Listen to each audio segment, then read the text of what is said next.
हम स्वीकार करते हैं। अब जो भी कह रही है सच कह रही है। आपने हमें कक्ष में आकर जो कुछ भी समझाया उससे हमें हमारी भूल का एहसास हुआ। और सही तो है, अब आगरा हमारा पहला परिवार है, आमेर नहीं। और हमारा धर्म बनता है कि हम अपने परिवार का साथ दें। बड़ी अम्मी, हम आपसे आयु में छोटे हैं, इसलिए आपका धन्यवाद करते हैं कि आपने हमें हमारी भूल बताई। हम कभी भी नहीं चाहेंगे कि शहंशाह अपना किला धवलगढ़ वालों को दे।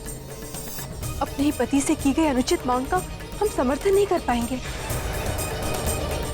भले ही वो मांग राजवंशियों ने क्यों न की हो।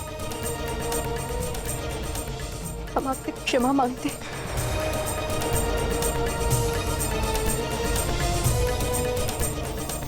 शरीफुद्दीन जी साहब, हम आपसे भी क्षमा मांगते हैं कि हमने आपको दोषी ठहराया।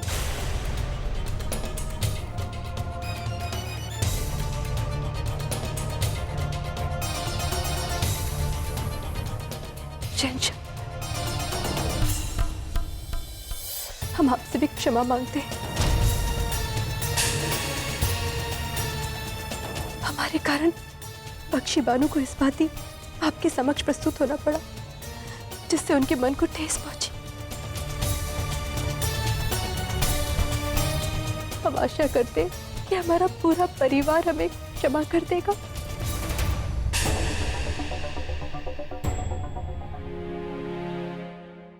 ये सच है कि हम चाहते थे कि सुकन्या का विवाह ना रुके, परंतु यदि उसके कारण कोई हमारे परिवार पर, हमारे पति पर, पति की अम्मी जान और बहनों पर उंगली उठाए, ये हमें स्वीकार नहीं। इसलिए आपके हर निर्णय में हम मन से आपके साथ हैं और हम आपसे विनती करते हैं कि आपको किसी के भी दबाव में आने की आवश्यकता नहीं है। चाहे कुछ भी हो जाए, किसी भी मूल्य पर आप अपना किला अचल सिंह जी को नहीं देंगे। यदि इसके कारण बारात लौटती है तो लौट जाए। हमें विश्वास है कि आप हमारी बहन सुकन्या के लिए कोई और योग्य वर तो ढूंढ ही लेंगे।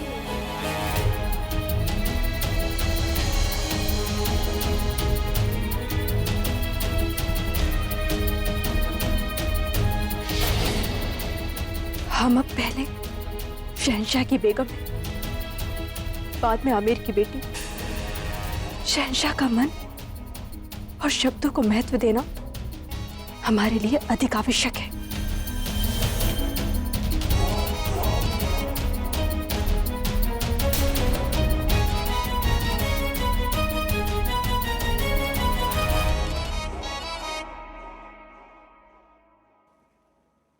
अतकासा, हम रुखसत लेने से पहले राजा भारमल और अचल सिंह से मिलना चाहते हैं। जो हुक्म शहंशाह।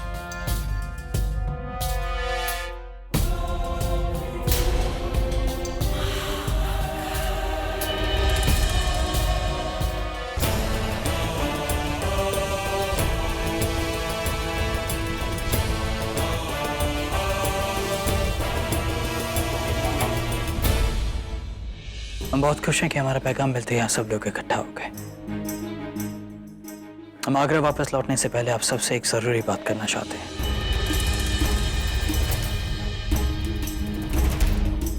जिस तरह से इन्होंने हमसे रतनपुर का किला मांगा, हम बर्दाश्त नहीं कर सके। लेकिन फिर हम जो काम शुरू करते हैं उसे कभी अधूरा नहीं छोड़ते, तो आज भी अधूरा नहीं छोड़ेंगे। हम यहाँ आए थे राजा भारमल की बेटी की शादी करवाने के लिए, उसे करवा कर ही वापस जाएंगे।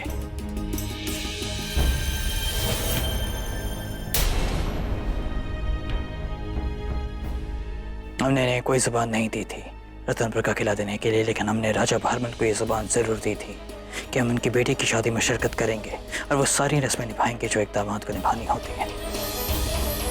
हमने सुकन्या का रिश्ता विजेंद्र के साथ तय किया, तो सुकन्या की शादी विजेंद्र के साथ ही होगी।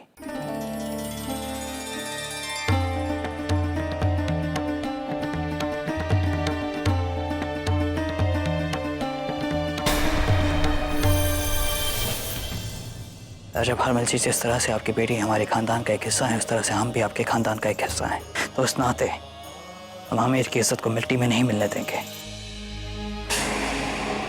हम इन्हें वो किला देने को तैयार है।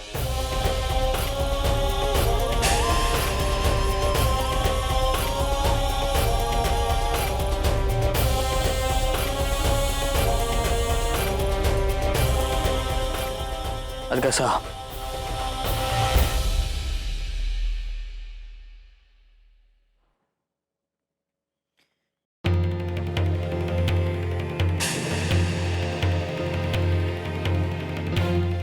यह हमारी शाही मोहर लगा रुका है।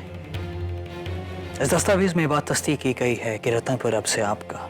यदि ऐसा है तो हमें इस विवाह से कोई आपत्ति नहीं है।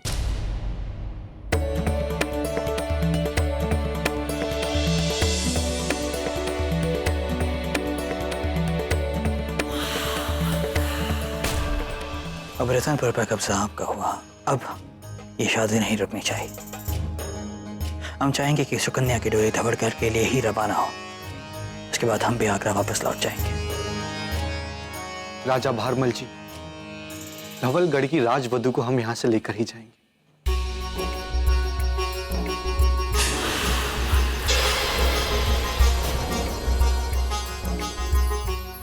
इजाजत दीजिए।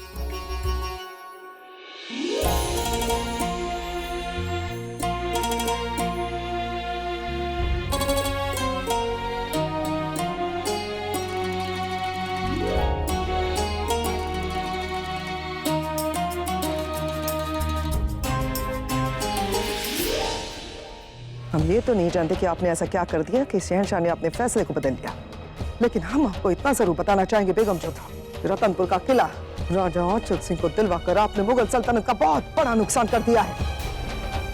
शहंशाह की जंग जीतने की ताकत को कम कर दिया है आपने। बेगम होकर अपने शौहर के खिलाफ खड़ी हो गई आप। अब हिंदुस्तान भर में यही पैगाम जाएगा कि मुगल सल्तनत के शहंशाह ने एक छोटी सी रियासत के राजा साहब के सामने अपने घुटने टेक दिए। पहली बात, शहंशाह ने घुटने टेके नहीं, बल्कि इस निर्णय के बाद उनका सर और भी ऊंचा हो गया।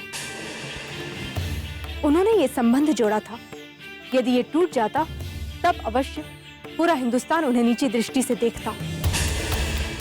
दूसरी बात, हम अपने पति के विरुद्ध नहीं गए, बल्कि हमने उन्हें अपने साथ कर लिया है। तीसरी और सबसे महत्वपूर्ण बात कि हमने ऐसा क्या किया तो महामंगा जी, अनजाने में सही आपने हमें हमारी भूल का अनुभव करवा दिया।